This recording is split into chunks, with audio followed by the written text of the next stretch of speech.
Halo Sobat Netizen, salam sehat, salam sukses, dan salam optimis. Ketemu lagi dengan saya.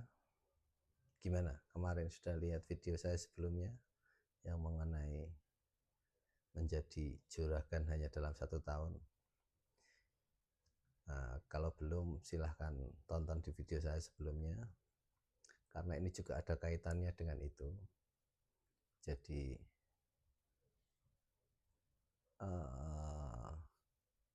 trik supaya tujuan di video yang pertama saya itu bisa tercapai. Jadi ini kali ini saya akan membahas, pasti teman-teman juga udah pernah dengar di sosial media, di website-website, atau mungkin di buku-buku, atau mungkin di selebaran mengenai istilah jujur dan integritas. Kenapa sih kok harus dibedakan antara jujur dan integritas? Kan keduanya artinya sama, yaitu kejujuran. Nah, jadi antara jujur dan integritas itu makomnya berbeda, teman-teman. Levelnya berbeda. Jujur itu sifatnya horizontal, hubungan untuk sesama kita sebagai manusia. Nah, kenapa jadi levelnya lebih rendah? Nah, kenapa kok bisa gitu? Ya, jadi terkadang kita memang berkata jujur, tapi di belakang kejujuran gitu ada terselip sesuatu yang masih disembunyikan. Nah, sedangkan integritas itu sifatnya vertikal. Vertikal yaitu hubungan antara manusia dengan Sang Pencipta. Ya, jadi levelnya berbeda. Nah, contoh, misalnya teman-teman dalam bekerja, mungkin teman-teman dalam bekerja ketika nggak ada bos. Nah, ketika nggak ada bos, mungkin teman-teman mengerjakan pekerjaan itu ala kadarnya, tidak totalitas, tapi tetap mengerjakan, tapi kurang totalitas, masih disambi dengan atau diselingi dengan pekerjaan-pekerjaan lain yang sebenarnya nggak ada kaitannya dengan pekerjaan utama, yaitu bekerja di sebuah perusahaan tersebut atau di mana, atau di intinya di tempat bekerjanya teman-teman. Misalnya jenengan sampean teman-teman semua itu sedang bekerja, terus disambi misalnya dengan bermain sosial media, atau diselingi dengan telepon-teleponan dengan teman-teman di luar yang nggak ada kaitannya dengan pekerjaan dan nggak ada hubungannya dengan pekerjaan. Dan ketika bos teman-teman datang dan nanya, gimana, kamu sudah mengerjain pekerjaan-pekerjaan yang tadi? Sudah.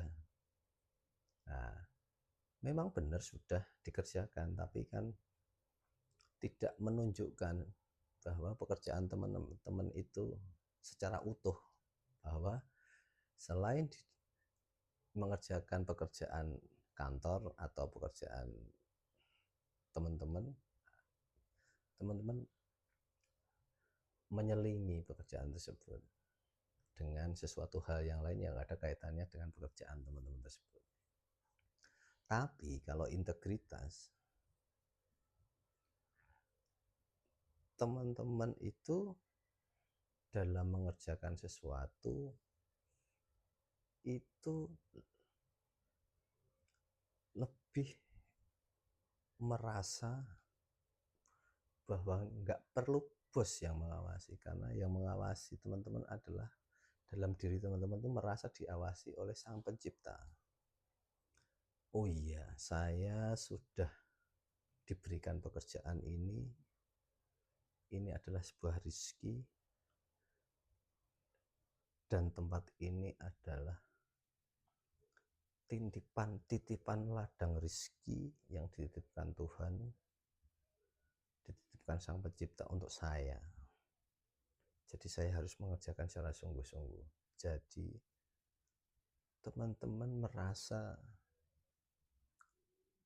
kalau bahasa Jawanya itu perkewuh, kalau bahasa Indonesia kok kayaknya kurang pas kalau saya bekerja nggak serius, kurang totalitas.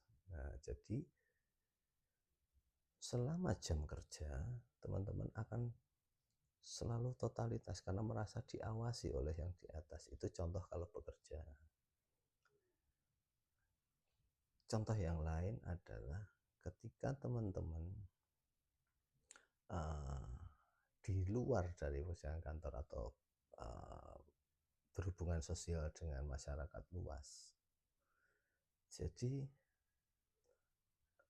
jika teman-teman memiliki integritas, itu lebih mengarah kepada kesadaran setiap perilaku saya itu selalu diawasi oleh Sang Pencipta.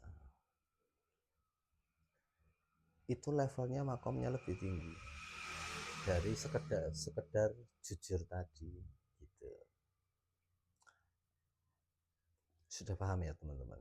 Makanya kenapa setiap perusahaan, setiap tempat bekerja lebih mengutamakan integritas.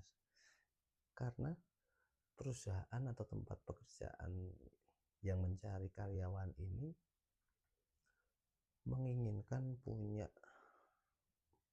karyawan itu yang memiliki kesadaran bahwa kejujuranmu itu bukan sekedar ingin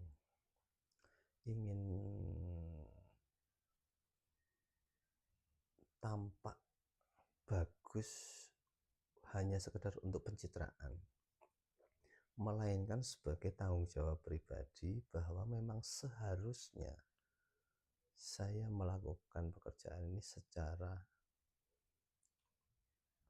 bertanggung jawab, secara jujur kepada Sang Pencipta yang setiap detik, setiap menit, setiap jam mengawasi tingkah laku kita gitu. Jadi gitu ya teman-teman. Sudah paham? Nah, nanti kalau belum paham bisa tanya di komen, nanti akan saya jelaskan lebih lanjut gitu ya. Sebagai janji saya atas video saya yang pertama, bahwa setiap akhir konten saya akan mengundi kupon-kupon yang sudah saya buat 365 kupon itu. Nah, ini termasuk hari yang kedua. Nah, kalau yang pertama kemarin dapat berapa, kalau belum tahu silahkan lihat di video saya yang pertama. Kali ini saya akan mengundi yang kedua. Kita undi ya teman-teman ya. Kira-kira dapat berapa ini ya. Undian yang kedua.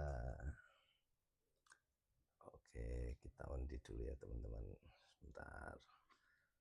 Ini kita ambil. Kita ambil dulu. Nah, udah dapat.